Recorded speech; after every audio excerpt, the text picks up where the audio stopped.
Good evening. You're watching the News at 6 with me, Ishan Russell. The News at 6 is all about the day's biggest developing stories, and we'll be filling in on them over the next half hour. But first, the headlines that we're tracking right now. Prime Minister Narendra Modi unveiled schemes worth 3,600 crore rupees for Gujarat's tribal belt on his birthday. Also distributes assistive devices to differently abled persons.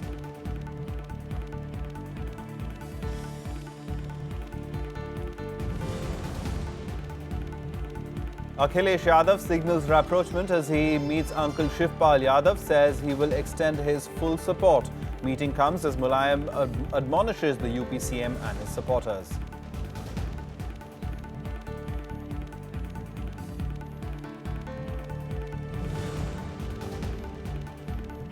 As the national capital reels under dengue and chikungunya, the turf war between the Delhi government and the Lieutenant Governor intensifies. Jung asked Deputy CM Sisodia to return to Delhi immediately.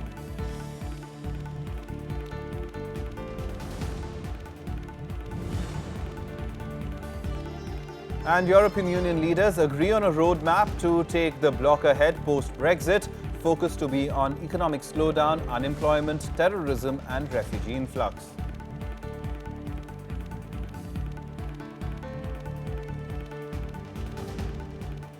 Our top story this evening, Prime Minister Narendra Modi celebrated his 66th birthday on Saturday by announcing various schemes for the development of tribals in the Dahod district of Gujarat. He also distributed aids and assistive devices to differently abled persons in Navsari. From politicians to business tycoons and sportsmen, everyone took to Twitter to wish the Prime Minister. Prime Minister Narendra Modi turns 66 today. On the occasion, the PM unveiled various schemes worth nearly 3,800 crore rupees at Limkheda in Dahod district of Gujarat. PM handed over land ownership documents to tribal people and also inaugurated various water management schemes. While addressing the people, Modi talked about the rapid development in the state.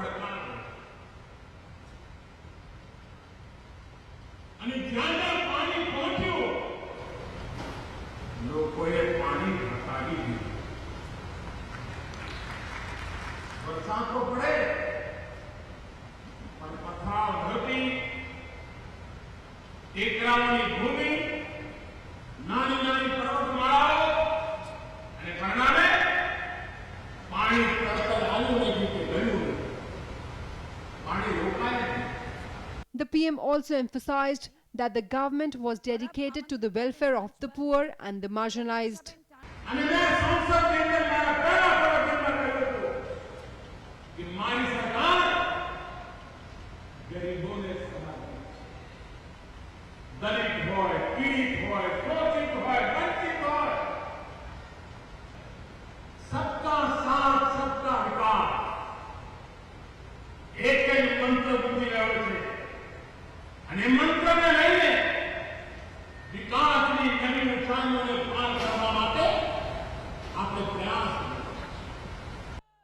The program was organized under the Gujarat Van Bandhu Kalyan Yojana for districts lying in the state's forest belt. The projects unveiled include 6 water supply and 4 lift irrigation projects, with an aim to provide opportunities for the growth and development of differently abled persons. Modi also distributed aids and assistive devices to them at the Samajik Adhikarita Shivir at Navsari in South Gujarat. Under the scheme, more than 11,000 people will be provided free of cost assistive equipment worth 10 crore. Earlier, Modi visited his mother and other family members in Gandhinagar. He was also greeted by President Pranab Mukherjee, Vice President Mohammad Hamid Ansari and other prominent persons. This is the Prime Minister's 3rd visit in 2 months to Gujarat, where assembly elections are due next year. Bureau Report, Rajya Sabha TV. Now, the drama surrounding the Samajwadi Party seems to have abated for just a bit. The Uttar Pradesh Chief Minister Akhilesh Yadav met his uncle Shivpal Yadav, signalling a rapprochement, at least for now. This as party chief Mulayam Singh Yadav brokered peace between the two on Friday before coming down heavily on Akhilesh and his supporters on Saturday. And for more on the story, let's go across to our correspondent Vishal Daya, who's been tracking all the developments. Vishal, the crisis seems to be abating just a bit, but has the matter finally been settled? Have both sides agreed, or could it come up once again as the polls draw nearer? Well, technically speaking, Ishan, both sides seems to have, settled the matter. But as far as burying the hatchet is concerned, that is something which doesn't seem to have happened between both Akhilesh as well as his uncle Shivpal. Although there was a statement which came in from the Chief Minister today saying that I myself visited the new state unit president and congratulating him. And 13 portfolios have been returned to Shivpal Yadav, except the PWD portfolio, which the Chief Minister kept with himself. Gayatri Prajapati is also, all set to be re-inducted into the cabinet. But then, despite all these happenings, it seems that there is some, element of mistrust which seem to be not going away between both the uncle and a nephew. Right. And the main reason behind that is that the elections are around the corner. And as all of us know that in political parties, whosoever handles the organization has a larger say in the ticket distribution for the party. And this time around, Shivpal has been given the mantle of the state unit. So clearly, Akhilesh seems to be unhappy with that, and that's what exactly he said yesterday in several interviews, wherein he pointed out that he wants to have a larger say in the ticket distribution.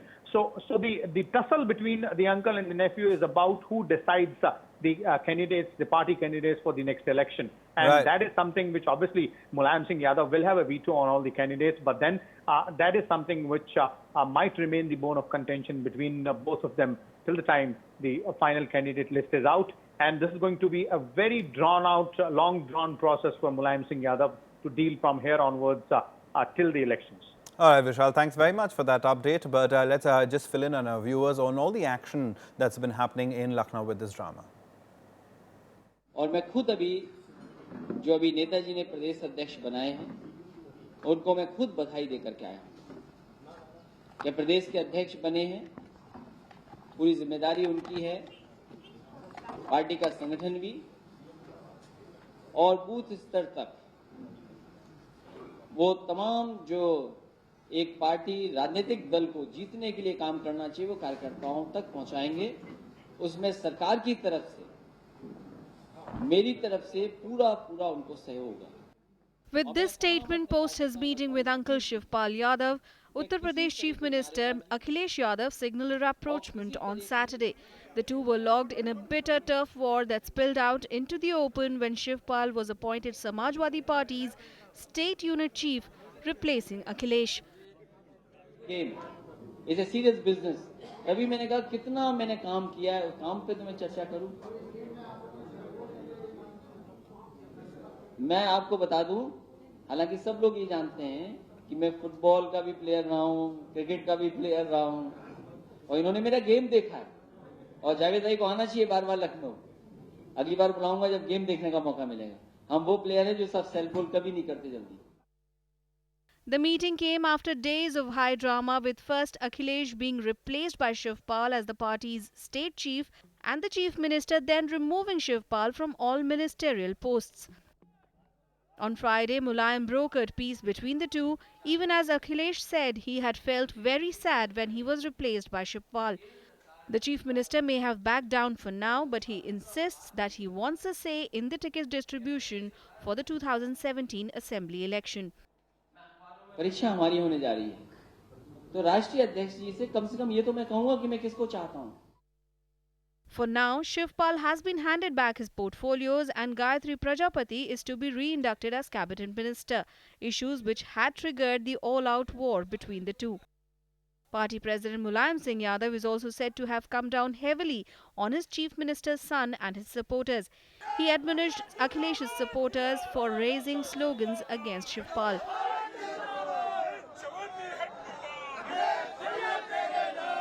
Mulayam stood by his brother Shivpal Yadav, asserting the latter had worked hard in building the party.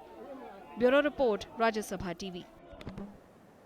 Now, a day after Delhi's Lieutenant Governor Najeeb Jung ordered the Deputy Chief Minister of Delhi, Manish Sisodia, to cut short his Finland tour and return to the national capital, the Aam Aadmi Party government has hit back. Ministers Kapil Mishra and Satyendra Jain went to meet the Lieutenant Governor at his residence on Saturday. Now they allege that Jung does not work on the weekends. However, they admitted that they had gone without taking a prior appointment. The national capital has been under the grip of vector-borne diseases for a month now. But the turf war between the Aam Aadmi Party-led Delhi government and Lieutenant Governor Najeeb Jung shows no sign of abating. A day after the Lieutenant Governor asked Deputy Chief Minister Manish Sisodia to return to Delhi immediately from his Finland study tour, Aam Aadmi Party MLA Kapil Mishra and Health Minister Satyendra Jain have alleged that the LG does not work over the weekend. तो ये सोच के हम दोनों इकट्ठे आए कि जो भी अर्जेंट बात है हम एलजी साहब से कर लें। दफ्तर में मिलेंगे तो दफ्तर चले जाएंगे, घर में मिलेंगे तो घर भी, जहां भी एलजी साहब होंगे वहां जाके, क्योंकि बड़ी अर्जेंट बात है हम तुरंत उनसे कर लेंगे। तो दफ्तर में आके अभी ये पता लगा है कि आज सैटरडे है, वीकेंड है, आज छुट्टी है, तो आज एलजी साहब अपने दफ्तर में नहीं आने वाले हैं, आज काम नहीं कर रहे हैं। अगर दिल्ली के अंदर स्वास्थ्य से रिलेटेड कोई बात है मुझे बुला लेना, मैं दिल्ली के अंदर ही हूँ। मैं कल नड्डा साहब से मिलने गया था, नड्डा साहब से मेरी बात हुई है, उनसे मैंने कहा है कि दिल्ली के अंदर जितने भी एम्स हैं, आरएमएल है, केंद्र सरकार के जितने बड़े बड़े अस्पतालों में कम से कम 10% बेड को रिजर्व करें, उसके लिए वो मान गए हैं। तो हमें अगर कोई भी दिक्कत है इनको बताए ना। Terming the health situation in Delhi warlike, opposition parties has condemned the callous behavior shown by the Delhi government. इन लोगों को मिल करके सेंट्रल गवर्नमेंट से अनुरोध करना चाहिए कि दिल्ली जो वॉर लाइक सिचुएशन है, आज दिल्ली के अंदर जरूरत है हमारे को पैरामेडिक्स और डॉक्टर्स की, आर्म फोर्सेस से आने चाहिए, पैरामिलिट्री फोर्सेस से डॉक्टर्स आने चाहिए। यहाँ पे फ्यूमिगेशन को वॉर लाइक सिचुएशन को डील करके हुए करना चाहिए। हम लोग अनुरोध करना चाहते हैं, हाथ जोड़ करके विनम्र निवेदन करना चाहते हैं दोनों सरकारों को, केंद्र सरकार को और दिल्ली सरकार को, साथ में कॉर्पोरेशन को भी, कि वो दिल्ली के अंदर जो है एक दूसरे से लड़ते लड़ते दिल्ली को खराब ना करें। It's a matter of deep shock and anguish that when Delhi is suffering, reeling under fever, chikungunya and dengue, we see the insensitive remarks of the Aam Aadmi Party ministers. And we've also seen as to how there's a lackadaisical approach by the Deputy Chief Minister of Delhi, Mr. Manish Sisodia. The Chief Minister is not there. Naturally, he's the second head. He's also in Helsinki. And we have seen as to how, on the taxpayers' money, he is in fact holidaying there. So these are serious questions that people of Delhi would be asking. With both the Chief Minister and the Deputy Chief Minister of the city-state are out of town, the LG's fax to Sisodia is believed to have pointed out that no other minister has been authorized to clear files. This is the reason Sisodia has been asked to cut short his trip and return to Delhi. Anu Diwan's report for Rajya Sabha TV. A curfew was imposed in Harwan area of Kashmir after a pellet-ridden body of a youth was found on Saturday. This takes the death toll in the ongoing unrest in the state to 81. The body of Momin Altaf Ganai bore injuries caused by pellets. He was injured in clashes between protesters and security forces in Harwan on Friday. More than 40 others were also injured in the clashes in different areas of the valley. Normal life in the violence-hit valley remained paralyzed for the 71st consecutive day due to restrictions and the separatist-sponsored strike. Restriction on the Assembly of People continues. Separatists have now extended the protest till the 22nd of September. State government और central government दोनों मिलके जो भी required होगा वो हम करेंगे। कुल मिला के पॉलिसी जो है दोनों सरकारें मिलके ही जो ज़रूरी होगा वो करेंगे। The Navy Chief Admiral Sunil Lanba on Saturday said that primary investigations have found that the Scorpion data leak did not take place in India but at the DCNS office in France. Speaking at the launch of India's latest warship, Mormugao, Admiral Lanba said that the high-level committee probing the leak will check if any mitigation measures were required based on the probe report. Details of the Scorpion submarine being built for the Indian Navy in Mumbai in collaboration with DCNS were leaked last month, raising doubts about the security of one of the world's biggest defence projects. The combat capability of the Scorpion submarine went public when an Australian newspaper put the details on its website. जो शुरुआती जांच हुई है उसमें ये पता चल गया है लीक इंडिया में नहीं हुआ है, लीक डीसीएनएस के ऑफिस फ्रांस में हुआ है। Based on this inquiry, we will see what needs to be done, whether any mitigation measures are required or not. Time for us to take a short break. Lots more on the other side. Do stay tuned.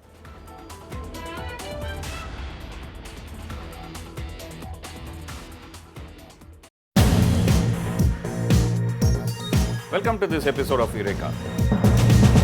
This institute is more than about 60 years old.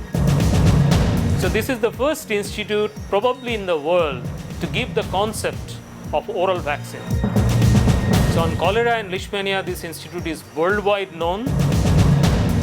Jawaharlal Nehru, many of them actually inspired that there should be an institute like that, which is striving for understanding the parasite biology and major epidemics in the country and develop the drugs for that. Watch Eureka with Professor Samit Chattopadhyay, Director CSIR IICB Kolkata, only on Rajya Sabha TV.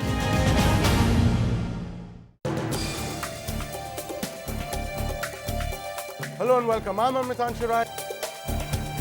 They have introduced materiality provisions. The whole concept of independent directors actually apply on listed companies. The preferential shareholding was taken into consideration. A show that gives you an in-depth insight of legislations and laws pronounced by the Supreme Court. Watch Law of the Land on Rajya Sabha television.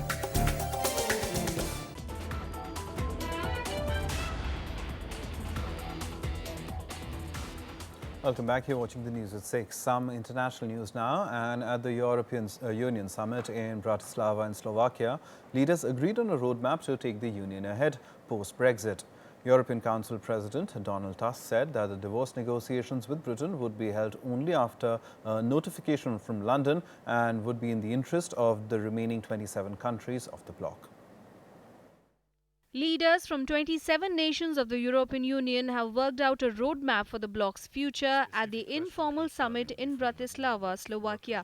The leaders, who were meeting for the first time after Brexit, decided that the first task should be to solve the issue of refugees and borders. Let me mention some of the objectives discussed today. Never to allow for the return of uncontrolled refugee flows of last year and to ensure full control of our external border to get back to Schengen. We are determined to continue our cooperation with Turkey and Western Balkans, but also to establish migration compacts with African countries. On UK's Brexit decision, EU leaders said they were ready to negotiate with the United Kingdom, but only after a notification from London. EU Council President Donald Tusk also said that the UK was likely to trigger the formal process of leaving early next year. Meanwhile, European Commission President Jean-Claude Juncker once again insisted that the UK could not get access to the single market without accepting free movement of workers. This is not a game between prime ministers leaving and prime ministers remaining. This is about people in Europe. It's about the rights of ordinary people, of workers, of those living in Europe, and so I can't see any possibility of compromising on that very issue. In a show of unity, German Chancellor Angela Merkel and French President François Hollande vowed to make the European Union a success. Merkel said the British vote had plunged the rest of the bloc into a critical situation and now it was a task for EU to reinvigorate the Union. Wir haben miteinander vereinbart, dass Europa in der kritischen Situation, in der es sich befindet, nach dem Referendum von Großbritannien, aber auch angesichts von anderen Schwierigkeiten, die wir haben. UK's exit has plunged the 27-member bloc into further crisis, adding to the years of economic slowdown, unemployment, spate of terrorist attacks, and a record influx of refugees from war-torn countries. Bureau Report, Rajya Sabha TV. Some more international news now in Global Buzz. Commercial trucks moved through Turkey's border to Syria, even as UN aid for Aleppo stayed stuck in a closed customs area. Syria entered the sixth day of a fragile ceasefire, with rival factions arguing over how the aid supplies are to be delivered and violence increasingly undermining the truce. The provision aid is a critical test of the ceasefire brokered by the United States and Russia a week ago, with the aim of reviving talks on ending the conflict. Israeli forces have shot dead a Palestinian who stabbed and wounded a soldier in the West Bank. The soldier was taken to hospital for treatment. Palestine is witnessing a flare-up in the nearly year-old wave of street attacks after the frequency of what had been nearly daily attacks had slowed in recent months. On Friday, Israeli forces shot dead 3 Arab assailants in separate incidents in East Jerusalem and the occupied West Bank. Somalia's Islamist terrorist group Al-Shabaab attacked a town near Kenya's border, killing at least 7 Somali soldiers. The group had cut off communications to Al-Waq before the attack. The group regularly attacks Somali forces in its campaign to oust Somalia's Western-backed government and typically withdraws before the government forces have a chance to stage a counterattack. The Chinese government issued a yellow alert for Typhoon Malakas just as southeastern province continued to clean up after Typhoon Mernati had killed at least 10 people in China. Malakas will be the 16th storm of this year's typhoon season. It's expected to bring heavy rains to the coast of Zhejiang and Fujian provinces, as well as parts of Taiwan from Saturday night to Sunday.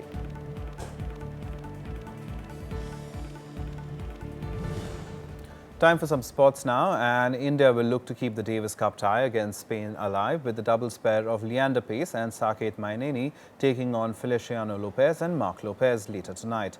On Friday, India lost both its singles match against Spain in the Davis Cup World Group Playoff. In the first game, Ramkumar Ramanathan went down fighting against Feliciano Lopez, while in the second, world number 13 David Ferrer saw off Saket Mainini in straight sets.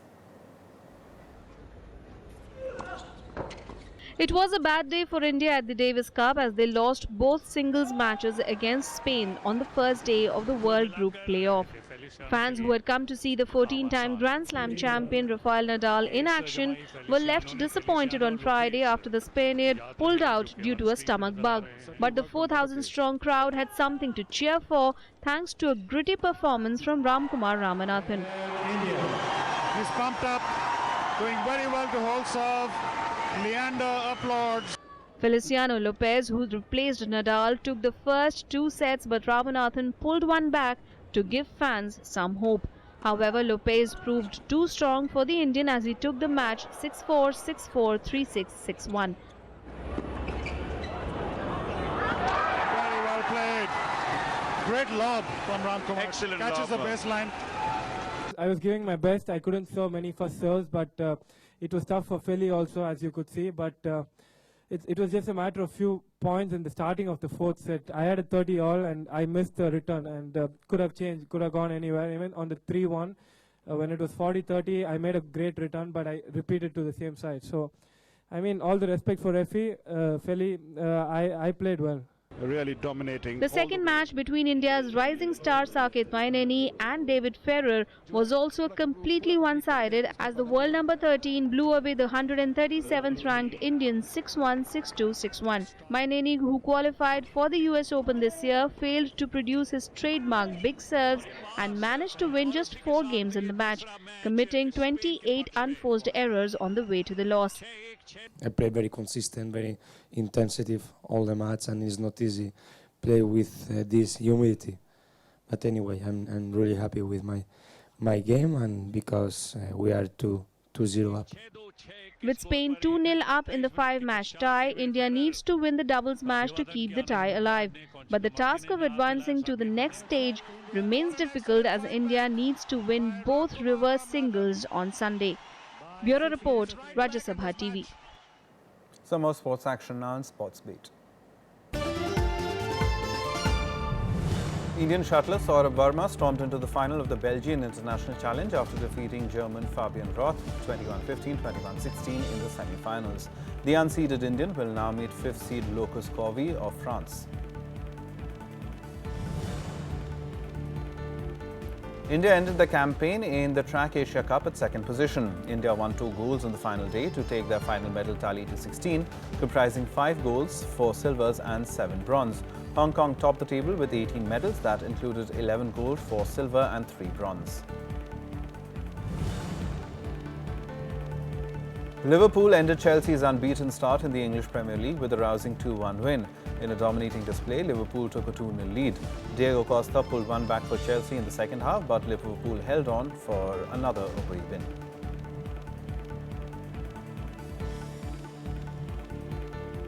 That's all from us. Goodbye.